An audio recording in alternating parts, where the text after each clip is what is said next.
That's it. I've gotten to my limit. Dad, why are you so angry? From today onward, I never want to see or hear from you again.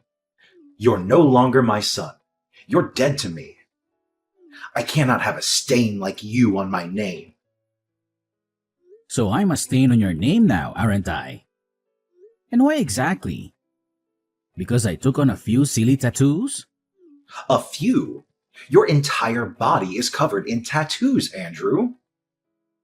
Do you know how irresponsible that makes you look? You look like a Loch Ness monster. Maybe you'll tattoo your eyeballs next. Actually, I was kind of considering that too.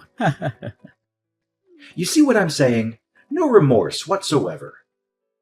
You don't even feel remotely sorry for what your irresponsibility has cost me in my company. Remorse?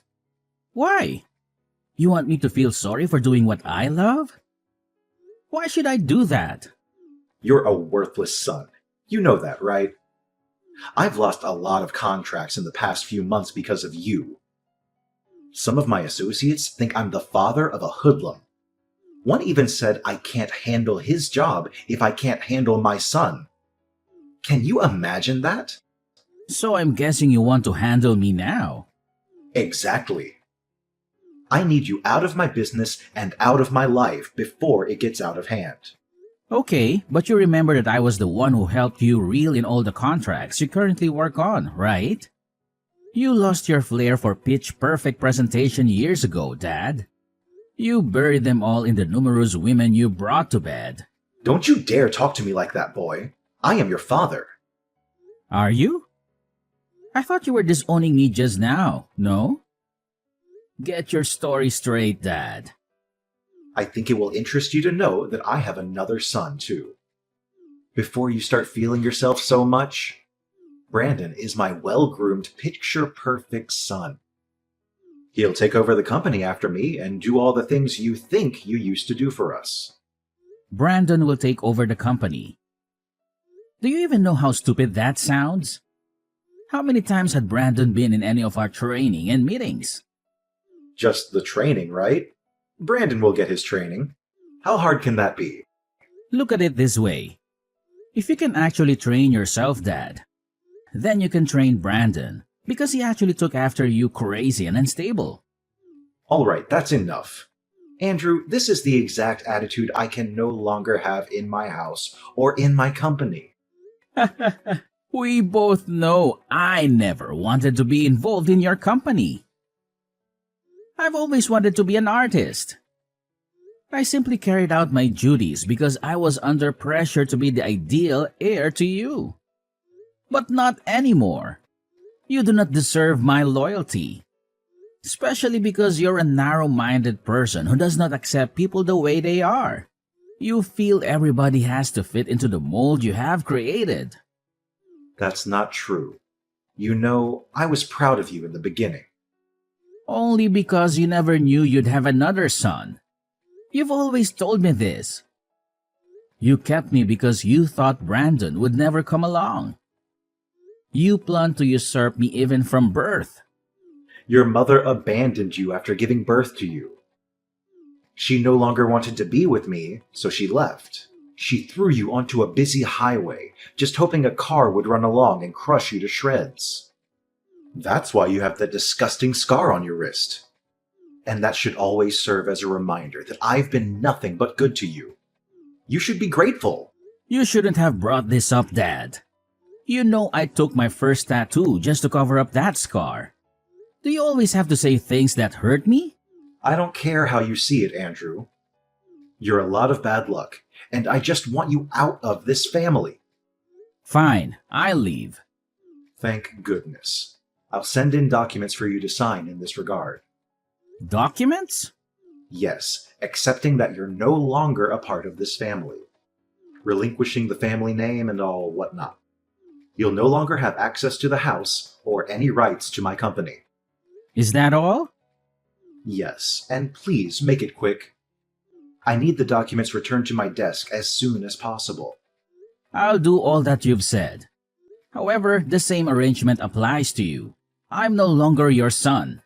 Never call, text, or contact me ever again for any reason whatsoever. I'll also not be available to fix things when Brandon eventually messes everything up for you. Ha ha, you wish. You can go to hell for all I care. Just make sure you never return. Hi, bro. I need us to talk. Do you have a second to spare? Is that a question? You know I'll always have time for you. What's poppin'? Mr. Ingram disowned me. Mr. Ingram? Your dad? He's not that anymore, huh? Told you I sensed that coming. You shouldn't have gotten those tattoos he expressed he didn't want you to get. But these tattoos are me. They are art on my skin. My own personal means of self-expression. No one has the right to tell me how to feel about it. I agree, but look at it now. You've lost your place in the Ingram Empire, all because of your stubbornness. You could have at least waited until your family inherited the business before you unleashed your tattoo spree. Don't you think? In a way, I am happy things happened when they did because I never really wanted to be a part of the company in the first place. Attending board meetings, nerve-wracking brainstorming, and having to act all nice to people I genuinely hate. All that was a lot for me to handle, bro. I really could have quit at some point myself if he had not already disowned me. Mr. Ingram just made my ordeal a whole lot easier. It's the way you say Mr. Ingram, as if he was never your father. Was he, though? You're very rock-headed. You know that, right? Yeah, I agree. Enough about that silly man already. So what's the plan? I just need a place to crash for the night. You know, you didn't really have to text me. You could have just come straight to my place. I honestly didn't want to be a bother. You can never bother me. You're my bro. Or have you disowned me too? You joke about everything. I'm sorry. Just pull up at the crib. Thanks a lot, Kevin. I'll be gone before you know it. You can stay as long as you like. I don't mind. I was hoping to get my own place soon, though. We'll discuss that when you get here. Let's start by getting you off the streets. Thank you so much, bro. You're a lifesaver. It's really nothing. The little things brothers do for each other, right? Yeah.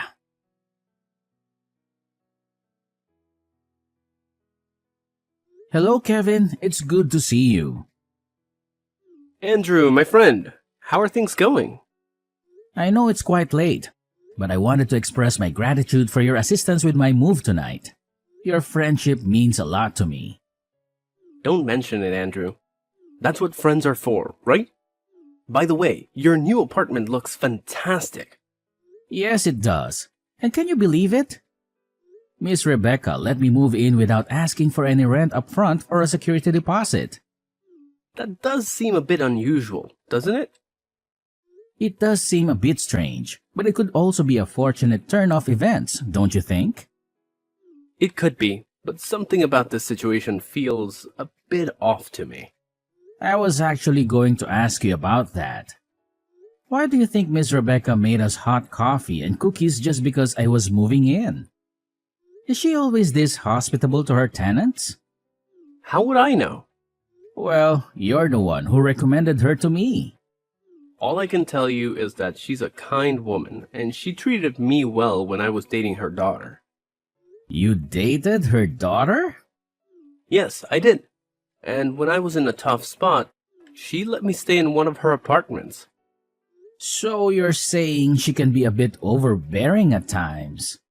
I wouldn't necessarily call her overbearing. But she joined us when we were watching the games. That seemed a bit intrusive to me. Well, you could have asked her to leave if you felt uncomfortable. I didn't want to appear ungrateful. I understand where you're coming from. To be honest, I kind of enjoyed the attention she gave me. Oh, really, Andrew? No, it's not like that.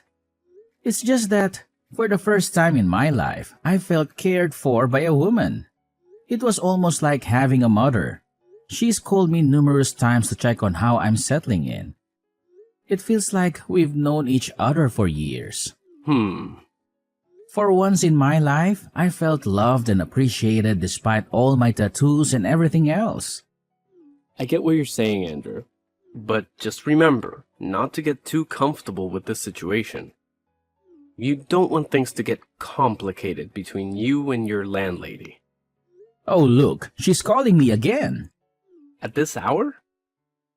Do you think she might need something from you? I'm not sure. All I know is that every game has an end.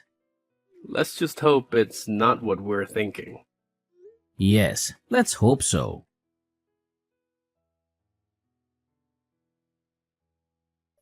Hello, Andrew, my dear. There's something I've been wanting to show you for quite some time now. Here, take a look at this picture. What exactly am I looking at here? Andrew, please don't play coy with me. You're not oblivious to the signals I've been sending your way. Signals? What are you talking about? Andrew, you're a handsome young man, full of life and vitality. Don't pretend as if you're unaware of the implications of my actions. I'm sorry, Miss Rebecca, but I must clarify that our relationship is strictly professional. You're my landlady and nothing more. Furthermore, there's a significant age difference between us. I can't reciprocate your feelings. I apologize if this disappoints you. Andrew, listen to me. I'm offering you numerous benefits in exchange for a small compromise on your part. Surely you've been in similar situations with other women before, so this shouldn't be an unfamiliar territory for you. Just consider it for my sake. In return, you won't have to worry about paying rent for as long as you live here. Miss Rebecca, I never claimed that I was unable to pay the rent. In fact, I'm transferring the money to you right now. Andrew, I genuinely like you. I don't want to cause any inconvenience for you. This is the only time I'll bring up this topic. And I promise not to bother you about it again. I appreciate your feelings, Miss Rebecca, but I simply can't comply with your request. I apologize. That's all right, Andrew. Take some time to think it over. But remember this. Sooner or later, you'll find yourself agreeing to my proposal. Just wait and see.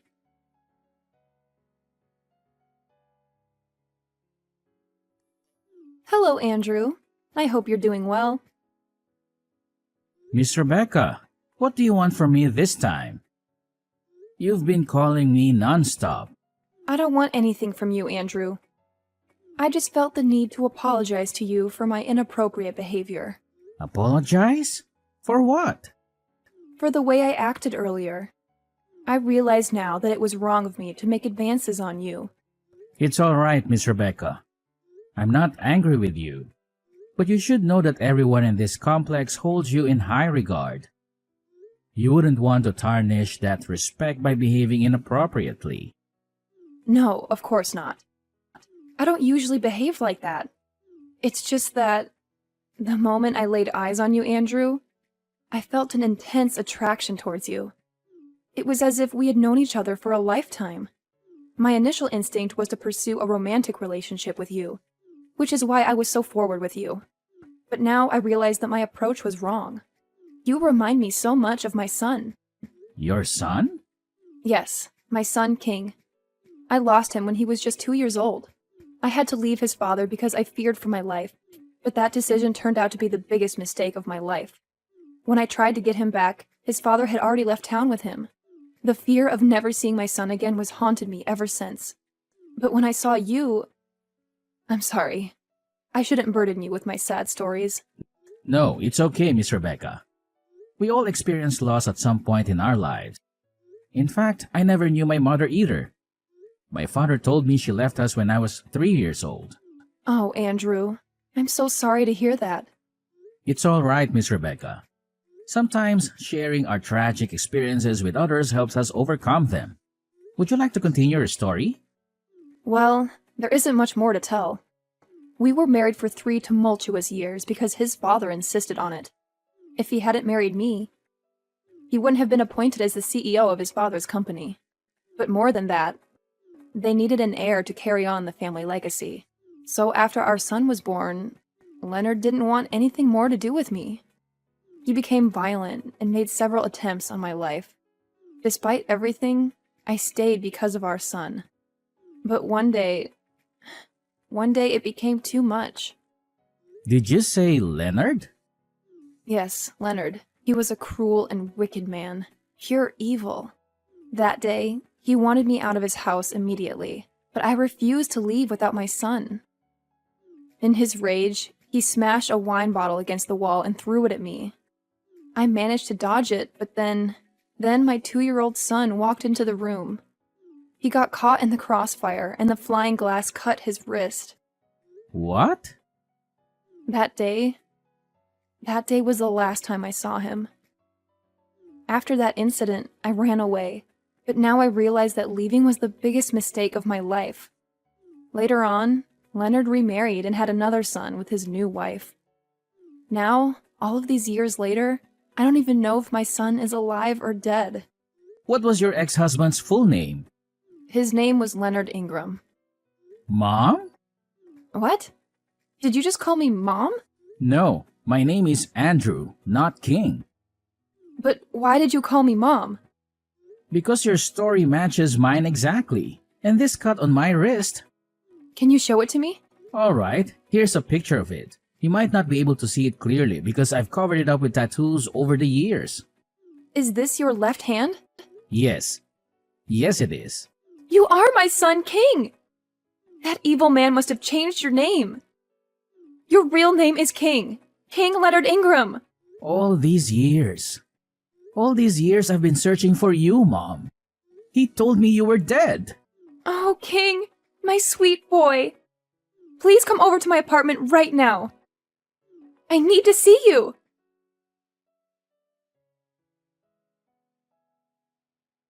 Come back home, Andrew. I need you. Excuse me? Who is this? And how did you get my number? How can you not know who I am? I'm your father, boy, and don't play dumb with me. I know you've been keeping tabs on me. Correction. I'm no longer a boy. I'm a grown man now. And secondly, I don't have a father, so I don't know who this is. And thirdly, I haven't been keeping tabs on you. You're just too famous for your own good. Enough with this nonsense. I want you to come back home right now. You're the only one who can save the company. You don't have any right to command me in that matter, Mr. Ingram. Especially not after you threw me away like trash. I blocked your number before, and I'll do it again right now.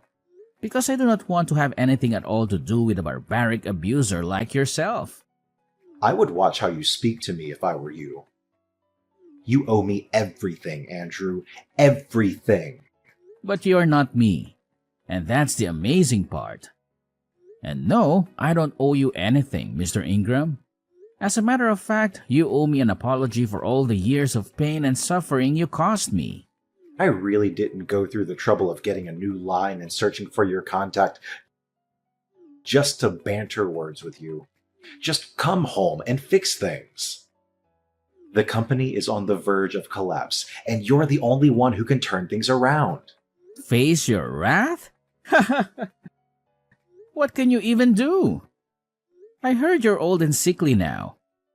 If I begin to run, you cannot even chase me. Of what good are you then? So you've been keeping tabs on me. You're still a celebrity.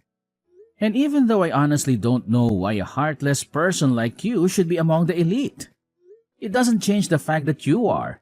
It's easy to keep an eye on everything you do when you and Brandon are always on the news for all the wrong reasons.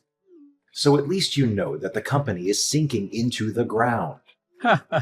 Not that I didn't warn you from the onset. What do you mean by that? I told you that Brandon was not the best person to run the company. But you never listened.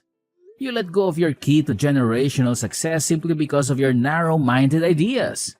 P.S. The key was me. Okay, fine. You've won, okay? Brandon was the worst choice of my life. He kept stealing money from the company's purse to give to his several girlfriends and mistresses. Meanwhile, he told me he was making investments.